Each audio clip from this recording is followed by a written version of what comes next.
All right, well, we're gonna get back to it. I had a little live stream going and it got interrupted because I'm not very technologically adept. And so we're gonna keep going on. I moved over a little bit and I'm coming down just a nice looking rocky bank that has a lot of cover on it, and then it dips back into a pretty big channel. And so we're just gonna go back there. So let's get back to it. We actually have gotten flipped around a little bit, and so we're going to turn around because the wind is coming from behind us. Sorry. Let's see if I can get this. Everybody's going to get motion sickness. All right, let's give it a shot and see if this works.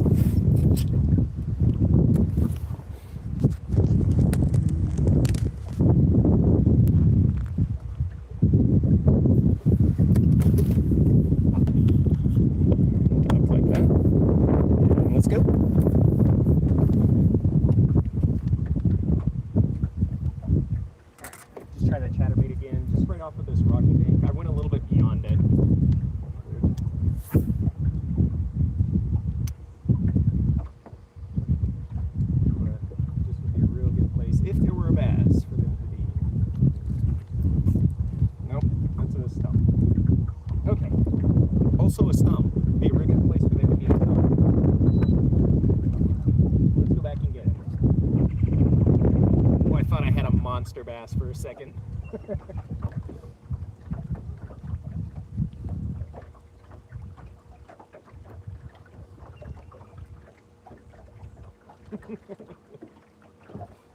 Hell yeah.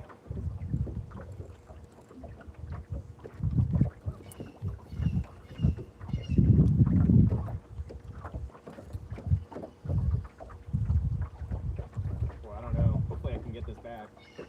Yep, there we go. Okay.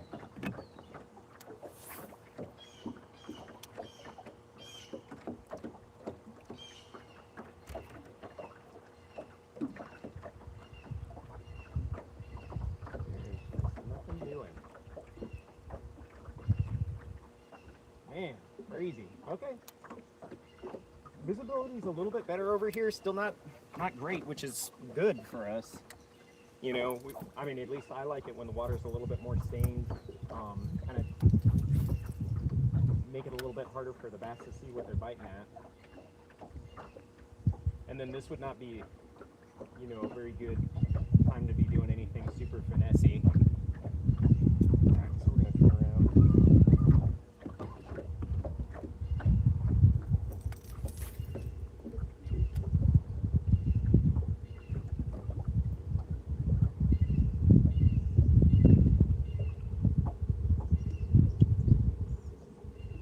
A lot of times lately the bass have just been biting out in the middle, you know, a little bit higher up in the water column, and so I've been trying a couple different things there to see if I can entice them to bite. You know, they talk a lot about the floating worm, you know, which is, it seems like it's just a wacky rig, you know, that you're popping up and trying to keep just under the surface. I tried a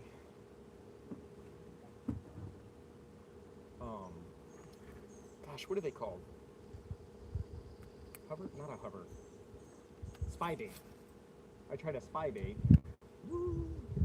And a couple other things, and just really didn't end up catching anything. It was in a different part of the lake where, oh, there we go. Hey, there we go. We got one for you guys. How about that? That's not bad. We'll take it. All right. Hold on 1 second. Slip. I got it out. So there we go. Got us a little fish. I mean, maybe a pound, maybe not much, but just kind of a cool little dude. Thank you. So good. Oh, I gotta set my timer again. Hey Siri, set a timer for 15 minutes. 15 minutes. So good. So getting around some fish. And if history is any guide, I could sit here for 20 minutes and not catch another one out of this pocket. So, you know, I'll be pretty short and starting to move again. But it's just a good feeling, you know, to know that you're getting around some fish. Ooh, there's another. That's a good fish. Guys, this is a good fish. I haven't even seen it yet. Oh, it's not that good.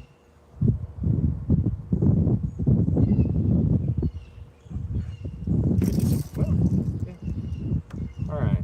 What do y'all think? Pound and a half? There we go.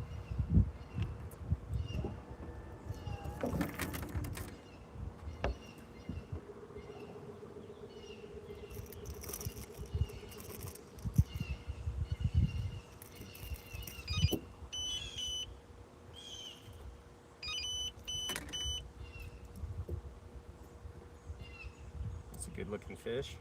So that's two. I figured they'd be right along this bank. You know, I think just that back corner of the lake just doesn't get enough flow, and it's been blocked off by the wind. That's a good looking fish, yeah? Let's weigh it real quick. I think it's probably going to be maybe a pound and a half. So let's see just real quick. But just the hybrid hunter, man, I'm having a hard time finding those things now, but you know, they run real shallow, they stay kind of out of the riprap. Let's see, pounds and ounces. 1 pound 4 ounces, so that is what, 1.3. There we go, little fish. We'll take it. And like I said, just that little hybrid hunter. Up shallow. Well, I thought that was a way bigger fish than it was. But I'm just thankful that they bite a little bit.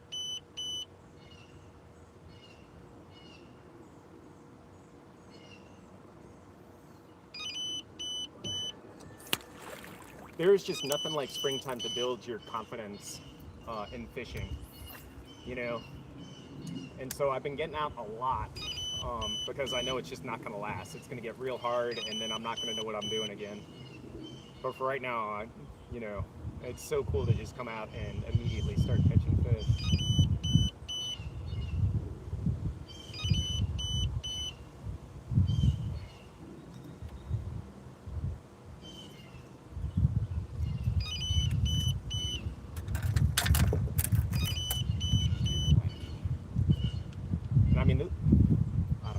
There's probably more fish down there, but it's, you know, who's biting, who's not. The wacky rig has been really good at finding the bluegill lately. But we're going to start to move again just a little bit. I always feel like when the wacky rig is at my back, you know, it's a pretty decent technique because it's completely weightless. You know, you can add a little nail weight to kind of help out a little bit, but really, you know, the important thing is picking up on that bite, and it can be really subtle. Isn't quite where I wanted.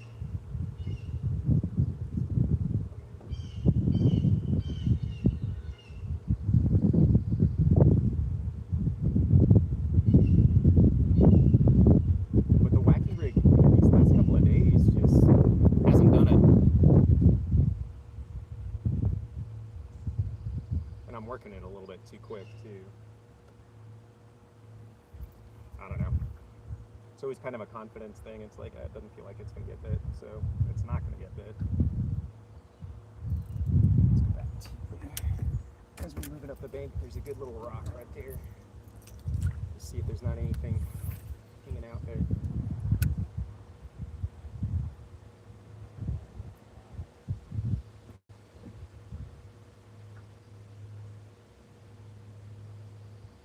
Nothing there. Got some leaves.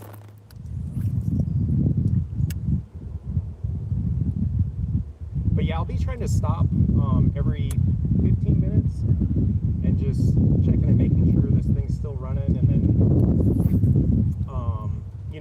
there's any comments and stuff like that. So definitely, if y'all have any suggestions, something else to try, places to go, you know, like would you give up and move on?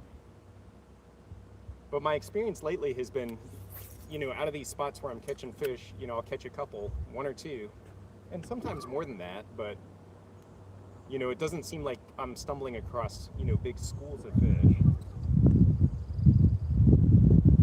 But those two fish were really fun. I'm glad we got those.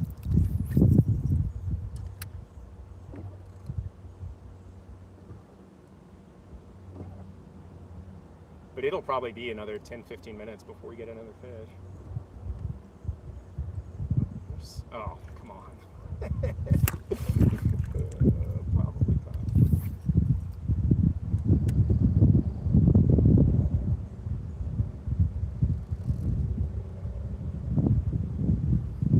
But I just feel like, especially with that second fish, you know, I could have thrown anything in there and it was going to eat it. I mean, it's like, you know, I threw it in, I barely had time to reel it down and it was on there. So, you know, that was luck. That was not technique. The other one, we did end up working a little bit, and, you know, he came up off the bottom from somewhere and got after it. That wasn't quite what I wanted. Of course, the last time I said that.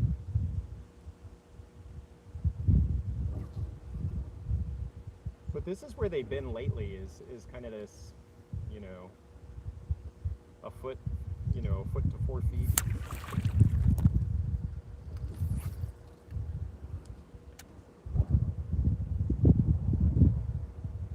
For me, there are other people that are much better at, you know, offshore techniques, which I need to learn how to do.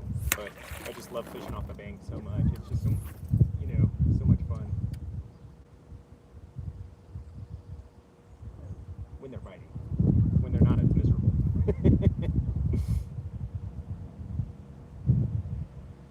Golly, that's 4 or 5 in a row. Okay, so we're gonna switch over to the chatterbait again, because all we're doing is getting nasty stuff up on there.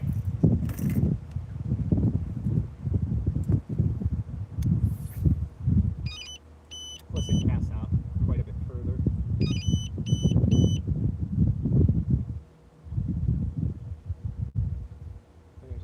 Or something right here. Nope, nothing. Water's a little bit clearer too, so I always feel like the chatterbait doesn't do quite as well in bright,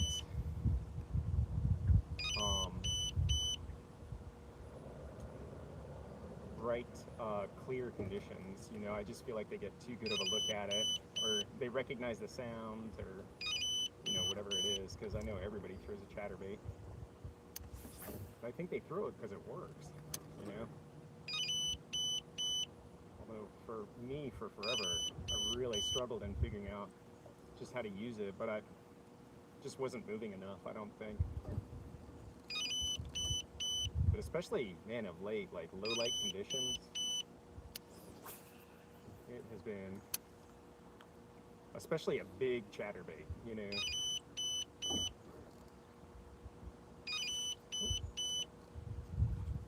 Right.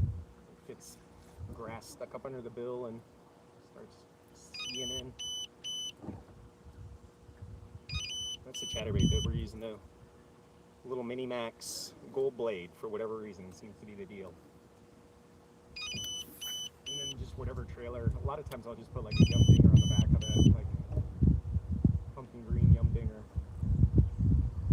Boy, there's a huge stump right here.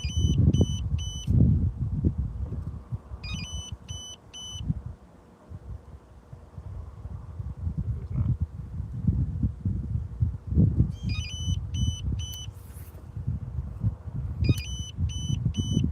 I'm probably getting that up just too shallow.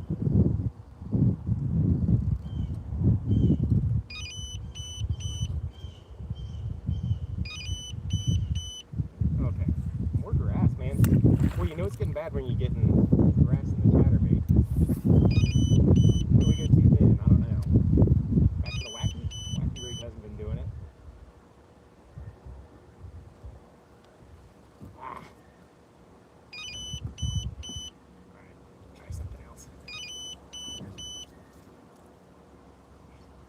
scaring the shad all over the place. Go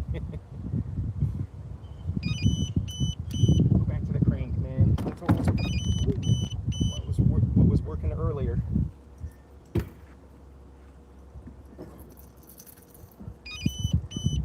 a little bit deeper, probably.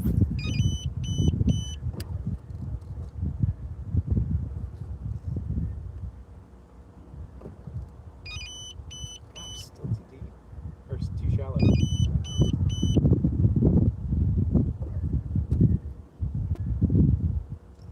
The other thing too is the mag draft.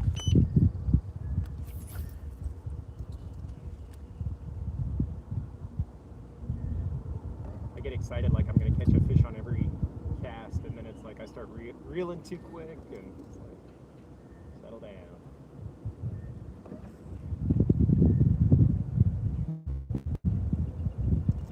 So it's grass times 2.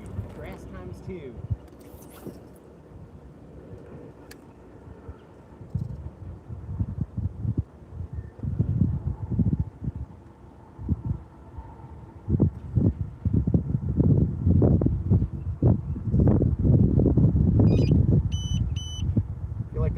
Works a little bit better. That's three in a row. Okay, let me try a swim jig. Let's see. I had one tied on earlier, but now I have. That was my swim jig. Oh, I tied on the mag draft. We could try that, man. I hope I don't lose this thing.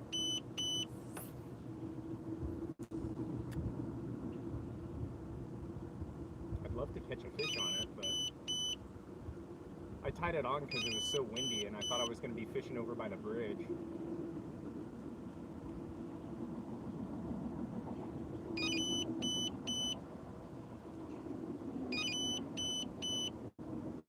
It's awfully clear.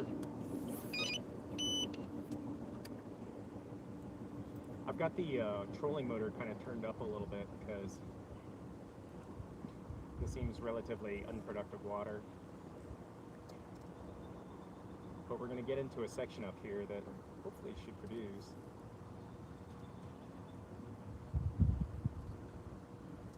It's probably...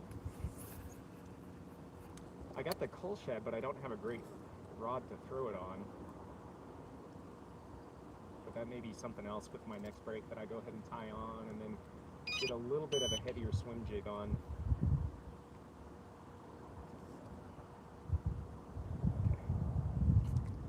It looks good, but it's awfully bright. So probably need something a little... let's go.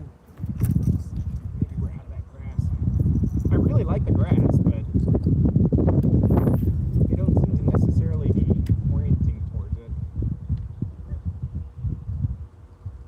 And they really like that erratic motion of the hybrid hunter or, crankbait. At least that's what I'm going to tell myself. They really like the bait that I'm throwing.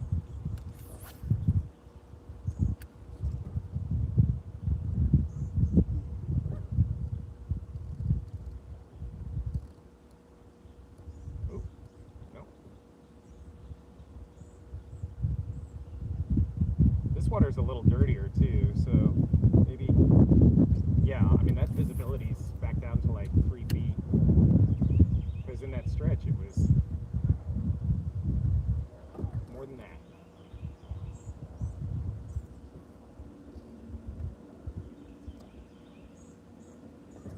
Hang on. Come on, fishies.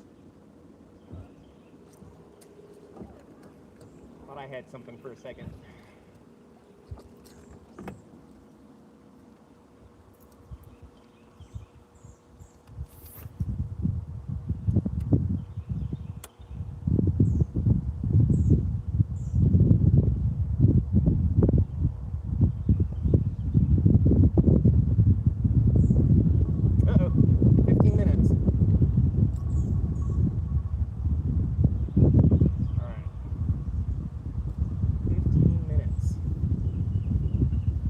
A little bit over on the 15-minute rule just to get past, because these have been really kind of high percentage areas.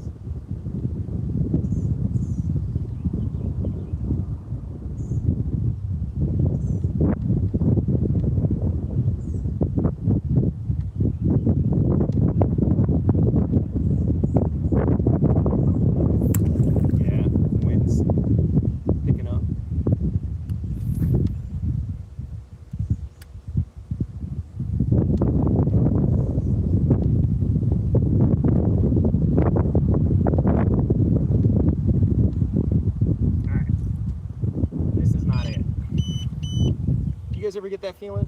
It's like, this isn't it. This is not it. I need a deeper pocket. Okay, so let's pause for a second.